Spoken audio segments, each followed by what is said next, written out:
বন্ধুরা, তোমাদের ঘরে যদি পুরনো ছেঁড়া রং ওঠা সুতির শাড়ি থাকে সেগুলো ফেলে না দিয়ে কিন্তু রেখে দিতে পারো, কারণ এগুলোকে কিন্তু আমরা খুব সুন্দরভাবে ঘরে ব্যবহারও করতে পারবো। তো এই ধরনের বেশ কিছু সাংসারিক টিপস নিয়ে আজও হাজির হয়ে গেলাম। আশা করি প্রত্যেকটা টিপসই তোমাদের কাজে লাগবে। টিপসগুলো ভালো লাগলে চ্যানেলটিকে সাবস্ক্রাইব করে নিতে একদমই ভুলো না। তো নমস্কার বন্ধুরা, মৌস ফ্যাশনে তোমাদের সকলকে স্বাগত জানাই। আশা করি তোমরা সকলেই ভালো আছো। তো চলো আজকের প্রথম টিপসটা দেখে নেওয়া যাক। বন্ধুরা, আমরা অনেক সময় কিন্তু পরিবারের আপনজনদের এরকম পাসপোর্ট সাইজের ছোট ছবি পার্সে হোক বা মানি ব্যাগে রেখে থাকি, কিন্তু অনেকদিন ধরে পার্সে থাকতে থাকতে দেখা যায় যে ছবিগুলো কিন্তু নষ্ট হয়ে যায়, বা বর্ষার সময় যদি কোনোভাবে জল ঢুকে যায় তো সেক্ষেত্রেও কিন্তু ছবিগুলো নষ্ট হয়ে যেতে পারে। তো এই ছবিগুলো যাতে নষ্ট না হয় তারই একটা ছোট্ট টিপস আজকে তোমাদের সঙ্গে শেয়ার করছি। বন্ধুরা, দেখবে এরকম ছবি কিন্তু এমনিতেও যদি আমরা অ্যালবামে রাখি সেক্ষেত্রেও নষ্ট হয়ে যায়, তাই অনেক সময় কিন্তু আমরা ছবিগুলোকে ল্যামিনেশন করে নিই যাতে এই স্মৃতিগুলো ধরা থাকে, ছবিগুলো নষ্ট না হয়ে যায়। তো এই ছোট ছোট ছবিগুলোকে কিন্তু আমরা এইভাবে ল্যামিনেশনের মতনই করে নিতে পারি। আর তার জন্য লাগবে এরকম চওড়া সেলোটেপ। তো এই সেলোটেপটা দেখো ছবির উপরে এইভাবে করে আটকে দিয়ে তারপরে কিন্তু পুরো ছবিটাকেই পেছন দিক থেকে এইভাবে আমি সেলোটেপটাকে ঘুরিয়ে নেব। তো কাজটা করার সময় কিন্তু একটু সাবধানে করতে হবে যাতে সেলোটেপটায় ভাঁজ না খেয়ে যায়। তো তারপরে এক্সট্রা সাইড থেকে যে অংশগুলো বেরিয়ে রয়েছে সেগুলো কিন্তু একটু মাপ করে কেটে নিতে হবে। তো একদম ঘরোয়া পদ্ধতিতে কিন্তু ল্যামিনেশন করা হয়ে গেল আমাদের এই ছবি। তো এবার যদি আমরা এটা পার্সে বা মানি ব্যাগে রেখে থাকি, যদি জলও ঢুকে যায় তাতেও কিন্তু ছবিটা খারাপ হবে না।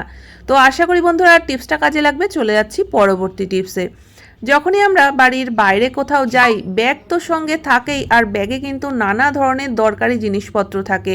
যেমন ধরো তার মধ্যে ঘরের চাবি হোক, গাড়ির চাবি হোক, বা ছোটোখাটো জিনিস। তো এই ছোটোখাটো জিনিসগুলো ব্যাগের ভিতর থেকে খুঁজে বের করতে কিন্তু অনেকটা সময় লাগে। তো যেসব ছোটোখাটো জিনিস ব্যাগে করে নিয়ে যেতে হবে, সেটা লিপস্টিক হোক, কাজল হোক, বা ঘরের চাবি, গাড়ির চাবি, তো এইসব জিনিসগুলোকে কিন্তু আমরা এইভাবে নিতে পারি। এতে করে কিন্তু আর খোঁজাখুঁজি করতে হবে না।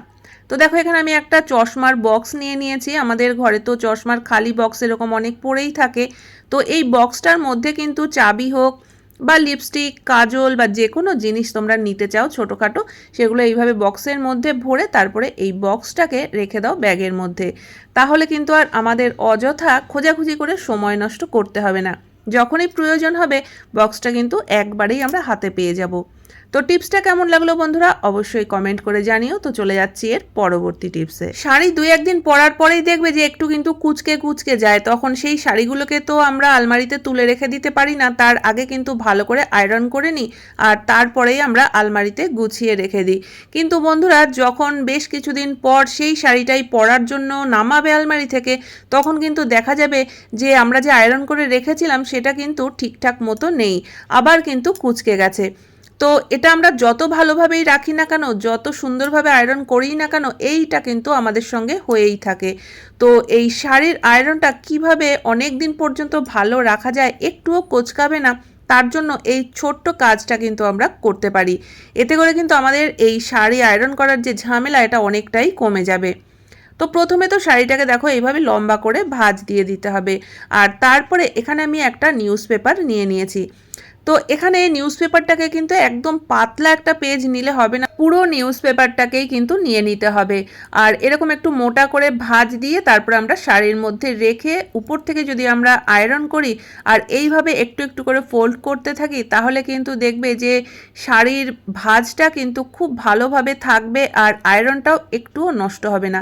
তো চাইলে তোমরা শাড়িটাকে এইভাবে চওড়া অবস্থাতেও রাখতে পারো, বা মাঝখান থেকে কিন্তু এরকম একটা ফোল্ড দিয়ে নিতে পারো। আর যেহেতু এর মধ্যে আমরা নিউজ পেপারটাকে মোটা করে রেখেছি, তো এতে করে দেখবে শাড়িটা কিন্তু বেশ শক্তভাবে থাকবে, নরম হয়ে যায় বলেই কিন্তু কুঁচকে যায়। তো এই ছোট্ট টিপসটা বন্ধুরা বাড়িতে ফলো করে দেখো, আশা করি তোমাদের সকলেরই কাজে লাগবে। আর প্রত্যেকদিন এই শাড়ি আয়রন করার যে ঝামেলা সেটাও কিন্তু থাকবে না। তো চলে যাচ্ছি এর পরবর্তী টিপসে। বন্ধুরা, অনেক মহিলারাই কিন্তু বাড়িতে এরকম সুতির শাড়ি ব্যবহার করে, আর এই শাড়িগুলো বেশ কিছুদিন ব্যবহার করতে করতে কি হয়, হয়তো একটু ছিঁড়ে ফেটে যায় বা হয়তো রং উঠে গেল।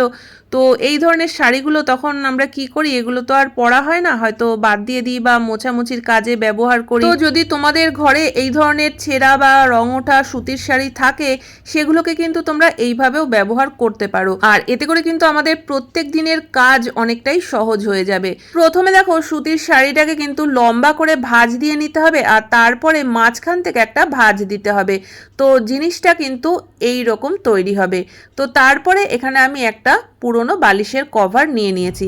যদি তোমরা বালিশের কভার ব্যবহার করতে না চাও তাহলে কিন্তু এইভাবে ভাঁজ দেওয়ার পরে শাড়ির 3টে পাশ হাতে করেও সেলাই দিয়ে নিতে পারো বা মেশিনেও সেলাই দিয়ে নিতে পারো। যদি সেলাইয়ের ঝামেলা না করতে চাও তাহলে একটা পুরনো বালিশের কভার নিয়ে নিতে হবে। তো এইবার এই শাড়ি যে ভাঁজ করে রেখেছিলাম এটা আমি বালিশের কভারের মধ্যে পরিয়ে দিচ্ছি। তো দেখো কত সুন্দর একটা জিনিস তৈরি হয়ে গেল। আর এর মধ্যে কাপড়টাকে যেহেতু আমরা বেশ মোটাভাবে ভাঁজ দিয়ে রেখেছি তো জিনিসটা কিন্তু বেশ নরমও হবে আর বেশ মোটাও হবে।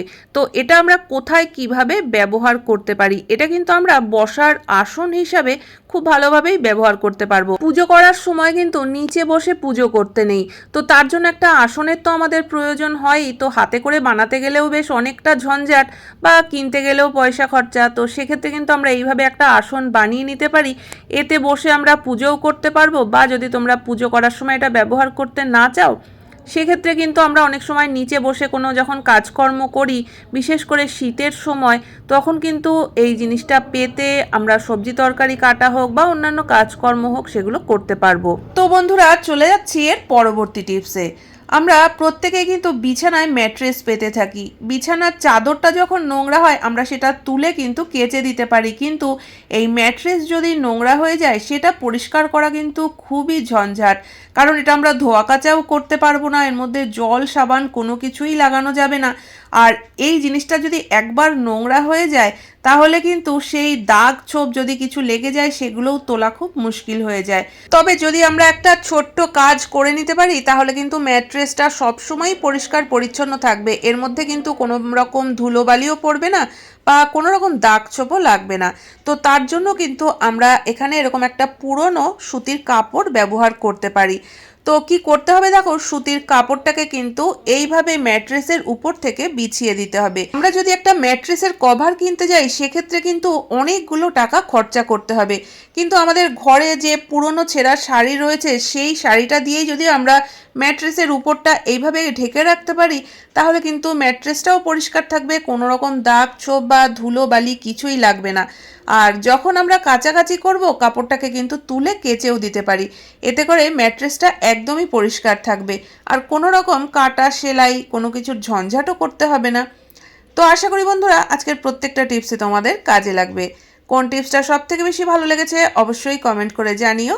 ভালো লাগলে চ্যানেলটিকে সাবস্ক্রাইব করে পাশে থাকা বেল আইকনটা অবশ্যই প্রেস করে দিও, যাতে নতুন ভিডিও আপলোড করলে নোটিফিকেশান সবার আগে তোমাদের কাছে পৌঁছে যায়। তাহলে আজকের মতো ভিডিও এখানেই শেষ করছি।